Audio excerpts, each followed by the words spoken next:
What's going on, guys? This is Jay, and today is Sunday, June the 7th. And today is going to be a long day. This is going to be a longer video, so just hang tight. And we have a lot of work to do today. The first thing we're going to do is check on these beans. And I'm not seeing any sign of beans today, but we're going to keep on going because we have a lot of work to do.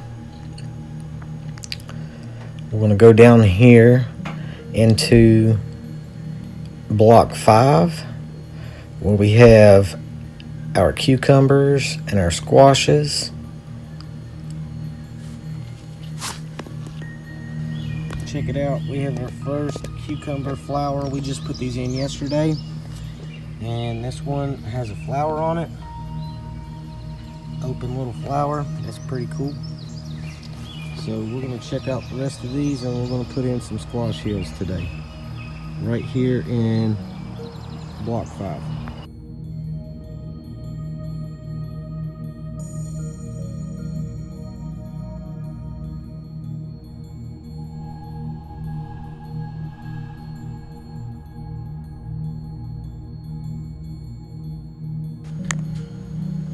It's a beautiful day today. And just like every day, we're glad to be here, glad to be putting in some more plants. We still have a few plants to put out, but we're going to continue making squash hills down this side. And we're going to plan to put yellow crookneck squash into these hills. We're going to see how far we get. And we're always finding interesting things out into the field. There used to be houses here, and that looked like a floor tile that Felicia just showed the camera. We're always finding interesting things in the soil. I always have a habit of finding marbles no matter where I'm digging at, so let's keep on making these squash hills. Now what I'm doing, I'm making a hill probably 2 foot in diameter. And we're just making the mounds right now. We're going to flatten them off later before we put the squash into it. And we're going to take a short coffee break. It's starting to get a little bit hot out here, but that's okay because we're ready to mark out the next row.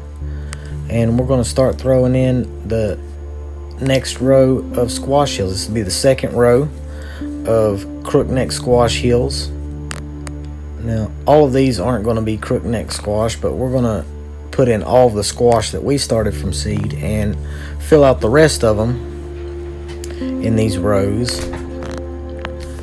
We have these spaced out about 6 feet apart. That way we can get in here, and once these hills fill out, they're going to be one big bush of squash. We put 3 plants in each hill. That way one can grow out in each direction. It's going to make a perfectly cylindrical hill of squash. They are going to be a beautiful sight to see. I had to take a short break. The sun was starting to get to me, so we took a little bit of time to pull some water weed out. And now I'm going to show you a quick view of an exercise that I do that I learned in cardiac rehabilitation. I have yet adapted it, so this is one I do almost every day. I call it the sun salutations, and I'm going to do a video later on of this slowed down, and I'll talk through it. It's about a 5 to 10 minute workout. It depends on how much time you take to do it. There's about 5 or 6 different exercises, as you can see, to the entire workout. It's really good to do before you work up to a cardio workout like we're doing now. It takes your heart from a resting rate to a medium pace, and then as you go on to do harder things, you go to a harder pace, and then you'll end your workout with that video. And she is now reminding us to stay hydrated because sometimes I don't drink enough water. And I'm glad that she's there to remind me of that and help me do that. And look, now she's going to take a ride on the car. We're going up to the brassica patch. And this is kind of exciting because we are preparing this row to put cauliflower into. We're going to have 200-foot rows of cauliflower. Felicia's going to continue to cut holes, and I'm going to cut some of the grass and weeds around this area. Knock down some of this vegetation. We're going to scrape it up later and use it for mulch. Add organic material back into this soil, and we'll cut it again and do the same thing. It's all part of the grow system. I'm glad that we can take it out and put it back. Hello guys, this is Felicia, and we are cutting holes in the cardboard. And I'm having a very difficult time, and obviously I broke my razor blade. And that was the last one. So,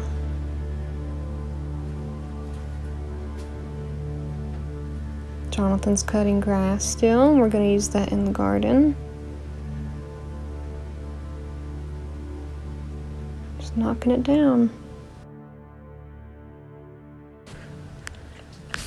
I'm almost done with the grass because I ran out of weed eater twine. So I'm going to have to get some more of that before I can come back and cut some more. So we're just going to put this up and move on to the next task. We have so many to do. We're just going to rake up some of these grass clippings, some of these weeds that we chopped down, and we're going to take them over and put them back into the garden. If you look behind me, that's where we planted sunflowers a few days ago. Might have been yesterday. I don't know. These videos, they start to run together. Do you remember what day we planted the sunflowers? Sunflowers? I don't have it on the calendar. It's okay. It's in the video. They'll definitely see where we planted the sunflowers. It's been a minute. We have a lot to plant. We had no idea we would be planting this much, but we planted the seeds and they grew, so we're going to make sure that they go the full length. We want to go from seed to seed. We want to save our own seeds this year, so that's going to be pretty neat. What have you been most excited about growing?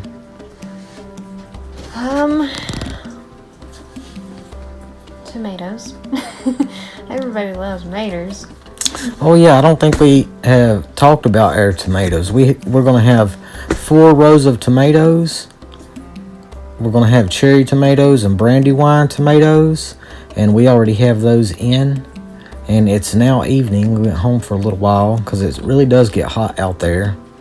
And we come back this evening around 6 o'clock, and I cut grass to about 7. So right now I'm cutting more grass. And right now I'm reading books behind camera, researching some local native plants. We find a lot of plants out here in this field, so we have field guides for our field. Because, you know, that's what we do. We go into our field and we study plants and animals. Love it. There's a lot of science that goes on behind the scenes. I'm going to have some other videos coming out about the bugs and things that we find. And I have to gas up this weed eater again. These are tough shots because cameraman gets rocks in his or her eyes sometimes. Well, the camera woman in her case. But yes, I have got a couple rocks in my eyes too from cutting this grass. I think I'm gonna have to maybe invest in some eye protection other than my glasses. Oh, I had sunglasses on. It was pinging off of those. I forgot I had sunglasses on. Maybe that was in the morning. I don't remember, but I had sunglasses on at some point. And there was some point that I did not have sunglasses on. But that's okay. I'm just going to continue cutting grass around the perimeter of the garden. until I run out of gasoline. And we'll do some more later. And I love chopping down this water weed. I hate that stuff. It has not been helpful for anything. Been fighting it all year. I will fight it all year.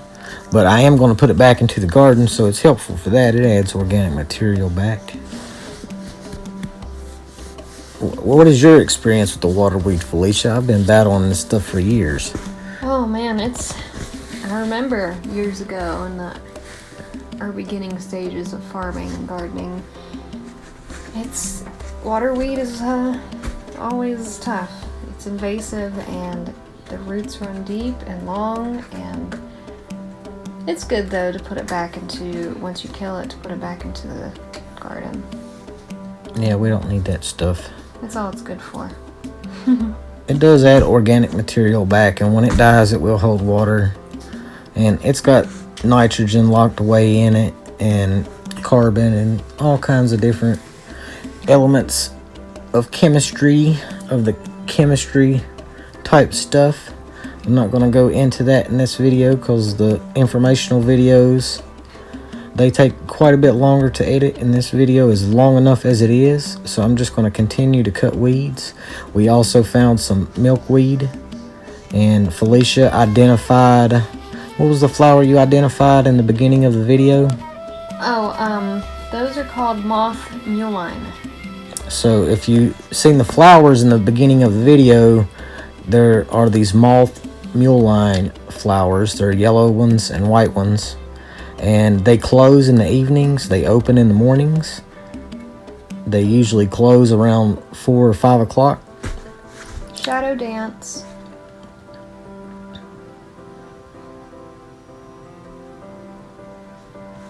We found some coneflowers. I don't know what color they're going to be yet, but we cut around those. And we try to keep most of the flowers along the edge. We want people to be able to have something beautiful to look at when they go. So we cut out most of the other weeds and grass. And we left patches, little patches of everything, because we want to see the full development of some of these flowers and weeds. Because all weeds have a flower too, believe it or not.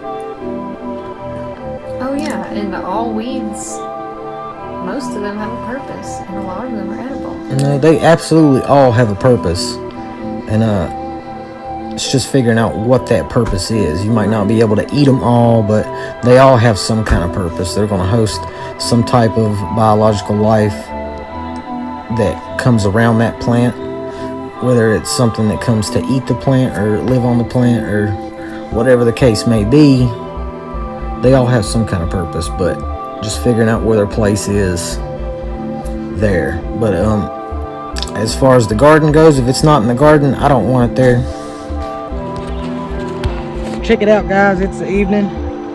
We just got done cutting a little bit of the grass around the edge of the garden. We ran out of gas and ran out of twine.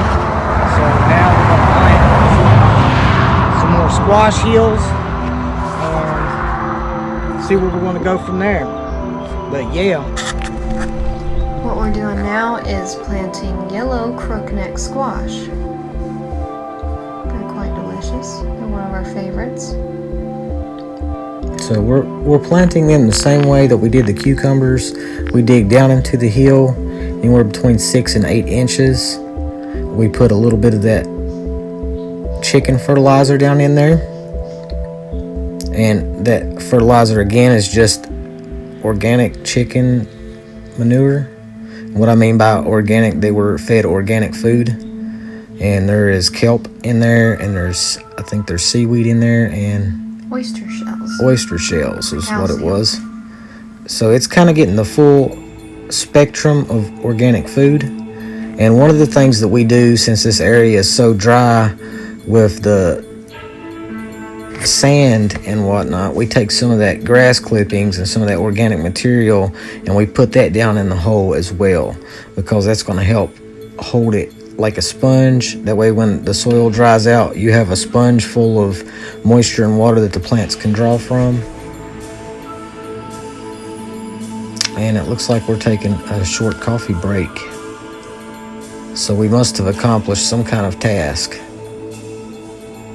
Not sure what that was. We finished planting the squash. That's what it was, wasn't it? It looks like it. Yeah, right before we started watering. So she's giving the squash their final water. We always water them in before we leave after we plant them. That way they have a great start, and they're going to rely on the rain unless it gets super dry. But this is going to be the last time that we water anything until we put in the irrigation system. And sometimes it takes a little while for the water to soak in. We develop a better technique as we go on, thanks to Felicia's brilliant mind. She found that when you make a circle around the squash on top of the hill, that it creates a pond to collect the water in. And the reason that you want to level this hill off is so the water doesn't drain off both sides. So we're going to go ahead and water the rest of the squash since we already have a bucket full of water. These are actually the cucumbers, but when I say the squashes, they're all in the same family, so we treat them all the same. We put them in a hill, we water them, and they all kind of grow similar. So it's, you know, a same family type thing. We'll come back in and mulch all of these later. And one thing that we found out today is that our squash plants are producing male flowers right now. So they produce male flowers before they produce female flowers, which was pretty interesting. And one thing we didn't talk about was our tomatoes. We have cherry tomatoes in the first row, and we have brandywine tomatoes in the second row. And then the third and fourth row are going to be hillbilly and Cherokee sun tomatoes. So they'll be yellowish tomatoes, yellow and orangish tomatoes. So that's what we're doing right now. We're going ahead and putting in our third row of tomatoes today. And it's going to be a mixture of the hillbilly and Cherokee sun. I think I just said that, didn't I? Yeah, and we grow those because they're heirlooms, which means we can save the seed and get that type of tomato back. With hybrids, you may get one gene or the other. With hybrids, you're going to get the dominant tomato. So whatever the dominant tomato is, you're going to get it. So if you made something that wasn't an heirloom, you're not going to get the same tomato that you planted. Exactly. You're not going to get the same tomato that you eat. The seed that comes out is going to be the dominant tomato or whatever it was crossbred with. So we try to do completely heirloom. The cherry tomatoes that we put in, they are not heirloom, but they are delicious and people love them. And that's okay. They don't have to be completely heirloom. They are non-GMO. So hybrids are not exactly... I'm not against planting hybrids because hybrids can happen in nature naturally. It's just that you're not going to get the same seed from them. But it's okay. They're delicious tomatoes. They're going to be taken care of. There's nothing wrong with them. Just like the rest of the tomatoes. And this trellis system, it looks great. It is working remarkably well. We haven't had one single tomato die off so far. We've been taking care of the other two rows. And what I'm doing now, I'm going in and fertilizing these other rows that we have already previously planted. And it makes it so much easier having someone help you. And Felicia has been a blessing in more ways than I can count. She's my helpy helperton, my partner in life. And it's just been amazing. We love going here and doing this, having a good time. Another coffee break. And I think that's it. I think we're wrapping up the day. We have done a lot today. I am wore out. I'm going home. I'm going to bed. We're going to stop over here and talk to Dan for a little while. Dan is the owner of the Elkhorn Inn and Theater in the land beside our land. So if anybody is out there looking for a place to stay, that's a good place to check it out. Thank you all for watching. Make sure you go on down and hit the like button. Go on and subscribe. Hit the notification bell for updates on future videos. Hope it was informational. And until next time, can you dig it?